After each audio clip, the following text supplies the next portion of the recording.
નમસ્તે વિદ્યાર્થી મિત્રો, આજે આપણે ધોરણ 9 ચિત્રકલા પાઠ નંબર 5 ચિત્રકલાનો કોમ્પ્યુટરમાં રચનાત્મક ઉપયોગ. ચિત્રકલા એટલે ચિત્ર દ્વારા જે આપણે માહિતી આપી એ ચિત્રકલા.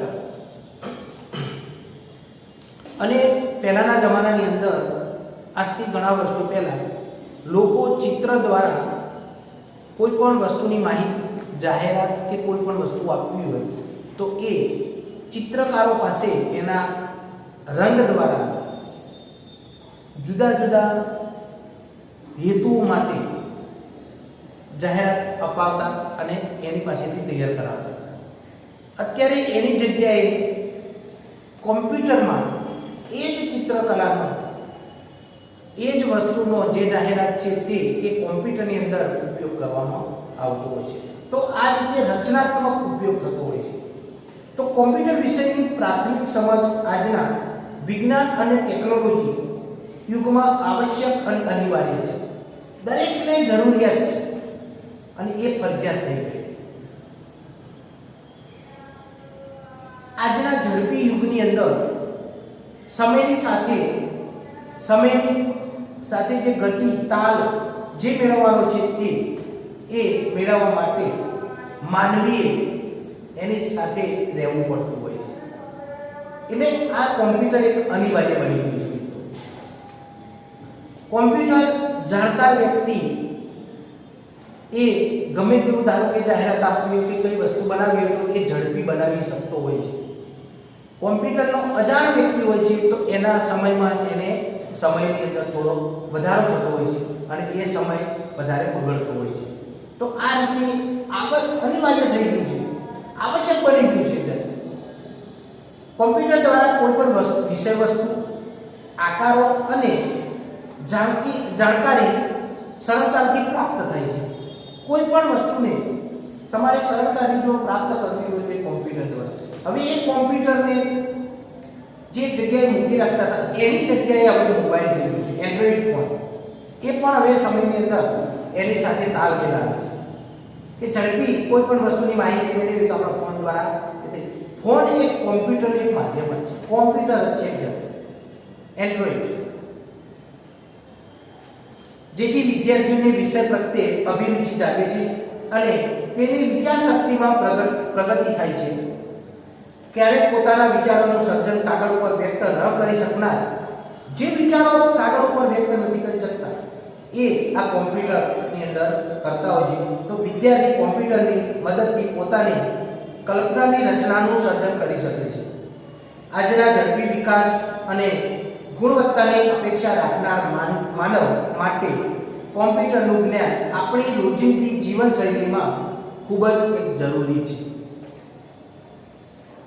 દુનિયાના દેશો આજે વિકાસના પંથે આગળ વધી રહ્યા છે. ભારત દેશ પણ વિકાસશીલ દેશોમાંનો એક દેશ છે. વિકાસશીલ દેશને વિકસિત કરવા કોમ્પ્યુટર ખૂબ જ જરૂરી અને સફળ એક માધ્યમ રહ્યું છે. કોઈ પણ વિકાસ કરનારો જે દેશ હોય, વિકાસ લક્ષી દેશ, એ કોમ્પ્યુટરનો ઉપયોગ વધારે કરતો હોય છે અને ઝડપી કાર્ય થઈ શકતું હોય છે.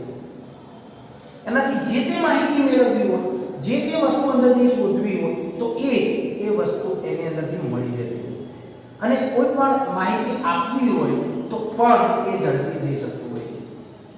સેકન્ડોની અંદર, હજારો કિલોમીટરની અંદર, લાખો કિલોમીટરની અંદર તમે એ તમારો સંદેશો પહોંચાડી શકો છો. એ સંદેશો કોઈ પણ માહિતી, કોઈ પણ માધ્યમ એ દ્વારા કરતા કોમ્પ્યુટરની અંદર એ આ વધારે ઝડપી મોકલી શકો છો અને રૂબરૂ જેવું તમે બનાવ્યું છે તેવું ને તેવું સામેની વ્યક્તિને તે પહોંચી શકતું હોય છે. તો આ માધ્યમ રહ્યું છે. કોમ્પ્યુટરના માધ્યમથી આજે ચિત્રકલાના ક્ષેત્રે ખૂબ જ વિકાસ થયો છે. ચિત્રકલાના કોમર્શિયલ આર્ટ સરળતાથી કોમ્પ્યુટરના ઉપયોગ દ્વારા કામ થઈ શકે છે. ડિઝાઇન દોરવી, કોઈ પણ પ્રિન્ટિંગની અંદર કોઈ પણ વસ્તુ તમે બનાવવા માટે ગયા, લગ્નની કંકોત્રી બનાવવા માટે ગયા, અથવા કોઈ પણ વિઝિટિંગ કાર્ડ અથવા ગ્રીટિંગ કાર્ડ, આ જે કોઈ પણ જાહેરાતનું બેનર આ બનાવવા માટે તમે ગયા, તો એની અંદર જે ડિઝાઇન મૂકવી હોય તો એ સરળતાથી તમે ડિઝાઇન બનાવી શકી અને ત્યાં મૂકી શકો છો. સિમ્બોલ બનાવવા તો પણ ઝડપથી તમે સિમ્બોલ બનાવીને મૂકી શકશો. એટલે કે જાહેરાતનું કોઈ પણ પ્રિન્ટિંગ કાર્ડ, લેટર પેડ કે ઓફિસ તથા ધંધા રોજગારમાંથી જે બનાવવાના જે પ્રચાર લક્ષી છે જે ચિત્રો, એ તમે 2D ની અંદર, 3D ની અંદર જે પ્રકારે તમારે બનાવવું હોય તે એ તમે સરળતાથી બનાવી શકો. એ આ કોમ્પ્યુટર દ્વારા બની શકે. પહેલાના જમાનામાં મેં કીધું તેમ કે પહેલાના જમાનામાં આ બધું શક્ય હતું, પણ એ માનવ દ્વારા એટલે કે ચિત્રકારો દ્વારા એ રચના કરવામાં આવતી અને એનો સમય વધારે લાગતો હતો. સમય પણ વધારે લાગતો હતો અને સામે ખર્ચ પણ વધારે પડતો હતો. અત્યારે ઓછા સમયની અંદર ઓછા ખર્ચમાં આ કોમ્પ્યુટર એક એનું માધ્યમ બની ગયું છે અને એના દ્વારા આ બધું બની શકતું હોય છે મિત્રો. તો 2D અને 3D એનિમેશન દ્વારા કાર્ટૂન ફિલ્મો, કોઈ પણ કાર્ટૂન ફિલ્મ બનાવવું હોય, માણસ દેખાય છે પણ કોણ માણસ છે એ ખબર પડતી નથી. કાર્ટૂન ફિલ્મ, પક્ષીઓ, પ્રાણીઓ આ બધાનું ફિલ્મો બનાવવામાં આવે છે. તો એ કાર્ટૂન ફિલ્મો પણ આ કોમ્પ્યુટરની અંદર એક શક્ય બની ગયું. નાના બાળકો રમવા માટેની ગેમ એ પણ એક શક્ય બની ગયું. એ આ બધું ચિત્રો દ્વારા એટલે કે ચિત્રકલાનું માધ્યમ બની ગયું છે કોમ્પ્યુટર. કાર્ટૂન દોરી શકાય છે પણ એ કાર્ટૂનને તમે હલનચલન કરી શકતા નથી. તો એની જગ્યાએ આ કોને લઈ લીધું છે? કોમ્પ્યુટરે લઈ લીધું. તો આવી રીતના કોઈ ફિલ્મ બનાવો તો ફિલ્મના ધારો કે કોઈ પણ બેનર બનાવવા તો એ બેનર બની શકશે, પણ ફિલ્મની અંદર રૂબરૂ હલનચલન એક જગ્યાએથી બીજી જગ્યાએ જવા માટેનું આ બની શકતું નથી મિત્રો. તો આ રીતે આ કાર્ટૂન ફિલ્મો, પેઇન્ટિંગ તથા આપણા રોજબરોજના જીવનમાં ઉપયોગી વ્યવસાયલક્ષી ક્ષેત્રોમાં કોમ્પ્યુટરનો ચિત્રકલામાં કલાત્મક ઉપયોગ થયેલો છે. ચિત્રકલામાં રેખા દ્વારા ચિત્ર અને ભાવ વ્યક્ત થાય છે. એ આપણે આગળના પાઠોની અંદર સમજી ગયા હતા કે રેખા દ્વારા ચિત્ર અને ભાવ વ્યક્ત થાય છે. આપણે કીધું હતું કે ઊભી રેખા હોય તો અડગતા, આડી હોય તો નિષ્ક્રિયતા, આડી રેખા હોય તો ત્રાસી રેખા હોય તો ગતિ દર્શાવે છે, તૂટક રેખા તો એ પાણી જેવું દર્શાવે છે. આવી રીતના એનો ભાવ દર્શાવે છે મિત્રો. તો કોમ્પ્યુટર દ્વારા આવી રીતે વિવિધતા લાવી શકાય છે, લાગણી દર્શાવી શકાય છે. કોમ્પ્યુટરમાં આપણે અલગ અલગ સોફ્ટવેર દ્વારા ચિત્ર દોરીને તેમાં રંગ પૂરી શકીએ છીએ. તમે કોઈ પણ સોફ્ટવેર દ્વારા એ જે ચિત્ર દોરવું હોય તે દોરી શકો છો. એની અંદર જે રંગ પૂરવો હોય તે તમને મનગમતો હોય તે એ પણ તમે પૂરી શકો છો. વિદ્યાર્થી જીવનમાં ઉપયોગી તેવા પેઇન્ટ બ્રશ, અંદર બ્રશ એટલે પેઇન્ટ બ્રશ, એની અંદર રંગ પણ પૂરી શકાય. ફોટોશોપ, એની અંદર તમે સરસ મજાના ફોટો ઓરિજિનલ જેવો છે તેવો તમે અંદર મૂકી શકો છો. કોરલ ડ્રો એટલે એક જગ્યાએથી બીજી જગ્યાએ તમે લઈ જવા માટે કોરલ ડ્રો જેવા જાણીતા સોફ્ટવેર છે. આવા કેટલાક સોફ્ટવેરનો પ્રાથમિક પરિચય મેળવીએ તો ફોટોશોપની વાત કરીએ આપણે. શરૂઆત ફોટોશોપ. તો ફોટોશોપ સોફ્ટવેર ફોટોગ્રાફને ડિજિટલ કરવામાં મદદ કરે છે. આ સોફ્ટવેરમાં ફોટો ઇમેજમાં એડિટિંગ એટલે એમાં કોઈ ફેરફાર કરવો છે, એડિટિંગ, મિક્સિંગ એની અંદર કંઈક મિક્સિંગ કરવું છે, વધારાની ઇફેક્ટો ઊભી કરવી છે. કોઈ પણ ઇફેક્ટ ઊભી કરવી હોય, આવતું હોય, જતું હોય, ઉપરથી બહાર નીકળતું હોય, ઉપરથી આવતું હોય, આવી રીતના અથવા ગોળ ગોળ ફરી નાખતો, આ બધું જે છે એ ઇફેક્ટો ઊભી કરતું હોય છે તથા વેબ લેઆઉટ તૈયાર કરવામાં ખૂબ જ ઉપયોગી છે. ફોટોશોપ મુખ્યત્વે પ્રોડક્ટ પોર્ટફોલિયો કંપનીની જાહેરાત માટેની બુકલેટ, બ્રોશર્સ બનાવવા, કોઈ પણ જાહેરાત માટેનું પેજ બનાવવા, જૂના તથા બગડી ગયેલા ફોટોગ્રાફ સુધારવા માટે, વેબસાઇટ બનાવવા માટે તથા પ્રિન્ટ મીડિયા દ્વારા એટલે મીડિયા માટે જાહેર ખબરોમાં ઘણો જ ઉપયોગ થાય છે. ઇમેજ મિક્સિંગ તેમજ ક્રિએટિવ રચના, સર્જનાત્મક ક્રિએટિવ કરે છે. ઇફેક્ટથી ફોટોને સુશોભિત કરી શકાય છે. કોઈ પણ સુશોભિત કરવું હોય, અંદર સરસ મજાનું કંઈક ડેકોરેશન જેવું કંઈ કરવું હોય તો એ ક્રિએટિવ રચના અને સર્જનાત્મક પણ તમે કરી શકો છો. અહીં બેથી વધુ વિવિધ ઇમેજ એટલે કે ચિત્રો ભેગા કરીને એક નવું સર્જન સરળતાથી થઈ શકે છે. બે અલગ અલગ વ્યક્તિઓના જો ફોટા હોય અને એ વ્યક્તિઓને જો ભેગા દર્શાવવો હોય તો આ ફોટોશોપ દ્વારા તમે બંને વ્યક્તિઓને ભેગા દર્શાવી શકો છો. તો આ ફોટોશોપ દ્વારા આ બધું શક્ય બની શકે છે. જાણે કે પેલા અંદર એક ફોટો પાડ્યો અને બીજો ફોટો હોય ને વચ્ચેથી કાપીને બેને ચોંટાડી દઈએ, એવું નહીં. આ બંને એક જ કાગળની અંદર દેખાશે. એ આ ફોટોશોપ દ્વારા આ શક્ય બને છે મિત્રો. સુશોભિત કરવું એટલે બે વ્યક્તિઓને એમ કે ભેગા પણ કરી શકે છે. હાલમાં મોડેલિંગ,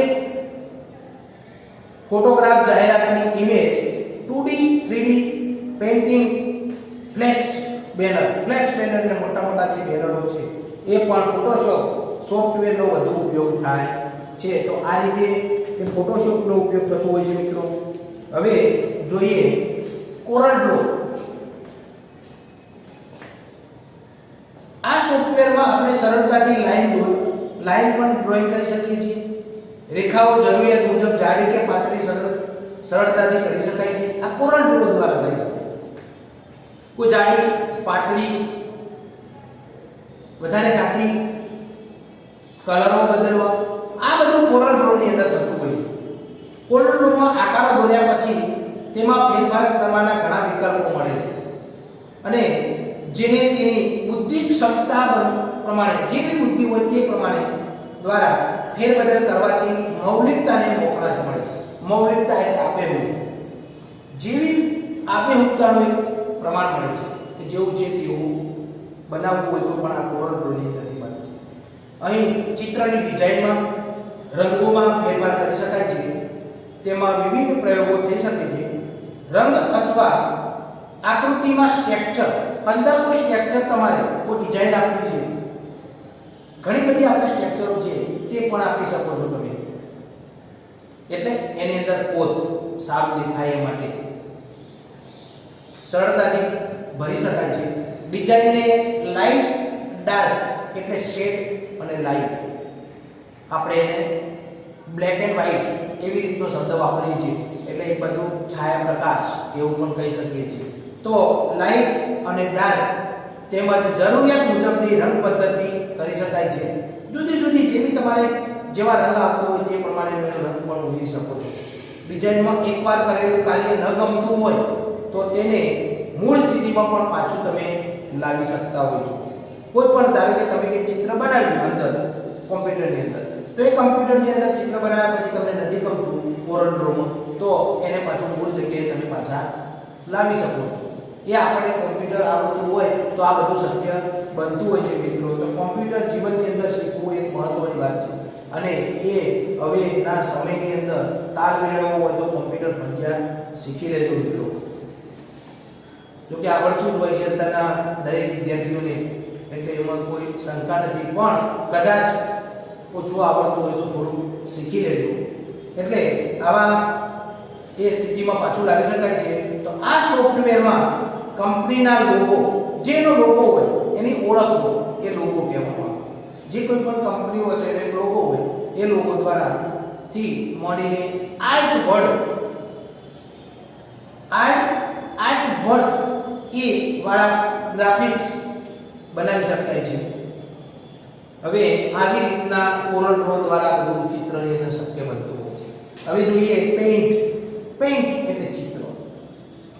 આ તો પાંચમા વાળા બાળકને પણ આવડતું હોય. પેઇન્ટ કે પેઇન્ટ ચોરસ બનાવી અંદર પેઇન્ટમાં જઈને એમ થયું કે મેં ચોરસ વાળો ભાગ લીધો તો ચોરસ ઉપર ક્લિક કરો એટલે તમને ચોરસ વાળો દોરવાનું આવી જાય. એની અંદર રંગ પૂરી કાઢો. ત્રિકોણ લીધું તો ત્રિકોણ દોરી કાઢો, રંગ પૂરી કાઢો. આ બધું પેઇન્ટની અંદર થતું હોય છે મિત્રો. પછી આવી રીતના સામાન્ય જે બેઝિક નોલેજ છે તે એવું પણ એની અંદર થઈ શકતું હોય છે. કોઈ લીટી દોરવી હોય, કોઈ રાષ્ટ્રધ્વજ દોરવું હોય, સામાન્ય જે વસ્તુ જે દોરી શકાતું હોય છે તે ગોળાકાર દોરવું હોય, ષષ્ઠકોણ દોરવું હોય, લંબચોરસ દોરવું હોય, આ બધું પેઇન્ટની અંદર આપણે જતા હોઈએ છીએ ને દોરતા હોઈએ છીએ. તો વિન્ડોઝ ઓપરેટિંગ સિસ્ટમની એસેસરીઝમાં પેઇન્ટ દ્વારા ચિત્રો દોરી શકાય છે તેમજ તેમાં કલરો પૂરી શકાય, આકર્ષક બનાવી શકાય. જેમ આપણે પેન્સિલ દ્વારા કાગળ ઉપર આપણી ઈચ્છા અનુસાર પેન્સિલથી આપણી ઈચ્છા અનુસાર કાગળ ઉપર ચિત્રો દોરી શકીએ છીએ તે જ પ્રમાણે પેઇન્ટમાં પણ આ પેન્સિલનું એક ટૂલ્સ હોય છે. એ ટૂલ્સ દ્વારા એ ઈચ્છિત તમને ગમે એવું ચિત્ર દોરી શકો છો. જેમ આપણે કાગળની અંદર કેવું દોરીએ છીએ તો એ રીતે પેલામાં પેન્સિલનો ભાગને તમે ક્લિક કરો તો એના દ્વારા તમે આમાં દોરી શકો છો. કે ધારો કે પક્ષી દોરવું છે તો એ પણ દોરી શકાતું હોય. એ પેન્સિલનો અંદરથી તમારે ટૂલ્સ લેવું પડે. એમ ઘણા બધા ટૂલ્સ આપેલા છે. રંગ પૂરવા માટેનું ટૂલ્સ આપેલું છે, લાઈન દોરવા માટેનું, પછી એના ધારો કે આકારો દોરવા માટે આ બધા ઘણા બધા ટૂલ્સ આપેલા છે. અને ટૂલ્સ જુદા જુદા પ્રકારના તમે પસંદ કરી શકો અને એ તમે આની અંદર દોરી શકતા હોય છો. તો આ પેઇન્ટ દ્વારા બધું શક્ય બનતું હોય છે. એની અંદર રંગો પણ હોય, રંગોનો પણ ટૂલ્સ આપેલા હોય છે. રંગો સરસ મજાના એવા અક્ષરો પણ હોય છે એટલે ટેક્સ્ટ કહેવાય છે. આ બધું ઘણા બધા ટૂલ્સ અંદર આપેલા છે. તો હવે આ બધું કરીને પછી એના પર એનિમેશન કરવામાં આવતું હોય છે. એનિમેશન એટલે સમયની ગતિ પ્રમાણે બદલાતા ચિત્રો. જે પ્રમાણે ગતિ હોય તે પ્રમાણે એનિમેશન કરવામાં આવે છે. તો બીજા શબ્દોમાં કહીએ તો એનિમેશન નિયત સમયમાં દર્શાવતી એક પછી એક છબીઓની હારમાળા. આપણે કોઈ પણ પિક્ચરની અંદર પિક્ચર ઉતારીએ તો એ પિક્ચરની અંદર હજારો ફોટા પડી જતા હોય એક જ સેકન્ડની અંદર. કેમ કે તમે ગતિ કરો છો અથવા કંઈક બોલો છો તો એને એનિમેશનની અંદર લઈ જઈ અને એ વસ્તુની સચોટતા બતાવે છે. આ એનિમેશનની અંદર એક પછી એક છબીઓની હારમાળા છે. આ માટે ગતિમાન અસરો દર્શાવતા ડિજિટલ ચિત્રોને એક પછી એક દર્શાવવામાં આવે છે. એમ કહી શકાય કે ચિત્રિત આકૃતિઓ દ્વારા એનિમેશનની રચના કરવામાં આવે છે. કોઈ પણ વ્યક્તિ ચાલે છે તો એ ચાલતો વ્યક્તિ હોય તો એની ગતિ દર્શાવે છે. બોલતો વ્યક્તિ એનો મોઢાનો ભાગ હાવભાવ એનો જે હાથ હલાવવાની વાત તો આ એનિમેશન દ્વારા થતું હોય છે. તો સમયની સાથે એ ફોટાઓ હજારો ફોટાઓ પડી જતા હોય અને એ જ્યારે ચિત્ર બને છે ત્યારે એ વસ્તુ શું થતી હોય છે તમને બતાવતું હોય કે આ માણસ આ રીતે ચાલે છે, આ રીતે બોલે છે. આ બધું તમને એનિમેશન દ્વારા થતું હોય છે. ચિત્ર કે આકૃતિને જીવંત લાગે તેવી બનાવવા માટે સંખ્યાક છબીઓ, સંખ્યા એટલે ઘણી હજારો ને કીધું એમ હજારો છબીઓની અંદર બની જતું હોય છે. એટલે ડિજિટલ ઇમેજને એક પછી એક રજૂ કરવામાં આવે છે. એનિમેશનનો ઉપયોગમાં લેવાતી છબીઓને પહેલા તૈયાર કરવામાં આવે છે અને ત્યારબાદ તેને ક્રમબદ્ધ રીતે દર્શાવવામાં આવે છે. આજે એનિમેશન શબ્દ એ કમ્પ્યુટરની ડિઝાઇનિંગ દુનિયામાં ઘણો પ્રચલિત શબ્દ છે. આજે બાળકોને ટીવીમાં જોવા મળતા કાર્ટૂન, જે ટીવીમાં જે કાર્ટૂન હોય છે એ કાર્ટૂન પણ આ એનિમેશન દ્વારા બનતા હોય છે. કાર્ટૂન્સ ફિલ્મો એ એનિમેશનને આભારી છે. આના દ્વારા બધું શક્ય છે, નહીંતર શક્ય નથી. એટલે એનિમેશનથી આ બધું શક્ય બને છે કાર્ટૂન ફિલ્મો બનાવવા માટે. એટલે કોઈ પૂછે તો કે એનિમેશનનો મુખ્ય ઉપયોગ તો કાર્ટૂન ફિલ્મો બનાવવા માટે એનો ઉપયોગ થતો હોય છે વધારે. તો એનિમેશન એ દ્વિપરિમાણ બે બાજુ દ્વિપરિમાણ 2D અથવા ત્રિપરિમાણ 3D એટલે બે બાજુ 3 બાજુ એટલે એમ 2 વિભાગમાં વિભાજિત કરી શકાતું હોય છે. તો આ રીતે એનિમેશનનો ઉપયોગ આ રીતે થતો હોય છે મિત્રો. તો આપણે કોમ્પ્યુટરનો ઉપયોગ ઘણી જગ્યાએ આપણા ચિત્રના માધ્યમ દ્વારા એનો સહારો લઈ અને એની અંદર આપણે એને સર્જન કરી શકતા હોય છે અને વધારેમાં વધારે આપણને આકર્ષક લાગે એવી વસ્તુઓ, ડિઝાઇનો, આકારો, ચિત્રો કે જે તે ધારો કે કોઈ પણ ફોટો એ બધું આપણે જે બનાવતા હોઈએ છીએ અને એ આ કોમ્પ્યુટરની અંદર સરળતાથી, ઝડપી અને એકદમ ઓછા સમયની અંદર આ વસ્તુ બની શકતી હોય છે. તો આવી રીતે કોમ્પ્યુટરનું જ્ઞાન એ પણ મેળવ્યું અને સાથે સાથે આપણને એનો પણ ખ્યાલ હોવો જોઈએ કે કલર, કેવા કલર કોની સાથે મિલાવવાથી એનો ભાવ દર્શાવે છે, કેવી રેખાઓ દ્વારા એનો ભાવ અભિવ્યક્તિ દર્શાવી શકાય છે. તો આ બધું દર્શાવવા માટે આપણને થોડુંક ચિત્રનું પણ જ્ઞાન હોવું જોઈએ, રંગોનું પણ હોવું જોઈએ, શ્રેણી, રંગોની શ્રેણીઓ પણ આપણને ખબર હોવી જોઈએ. તો જ એ વસ્તુ તમે આ શક્ય બની શકતું હોય. એટલે બંને કમ્પ્યુટરનું જ્ઞાન અને ચિત્રનું જ્ઞાન જો હોય તો તમે આ વસ્તુ સરળતાથી બનાવી શકતા હોય છો. તો આ રીતે આપણે આ પાઠ અહીંયા આપણે પૂરો કરીએ છીએ મિત્રો. તો આપણો પાઠ આ કોમ્પ્યુટર અને ચિત્ર બંને સાથેની વાત છે આમાં. એટલે આપણે પણ એની અંદર ધ્યાન મેળવી અને આપણું જે તે કાર્ય હોય એ ઝડપથી કરી શકીએ. તો આપણે આ પાઠ હવે પૂરો કરીએ મિત્રો. જય હિન્દ, જય ભારત.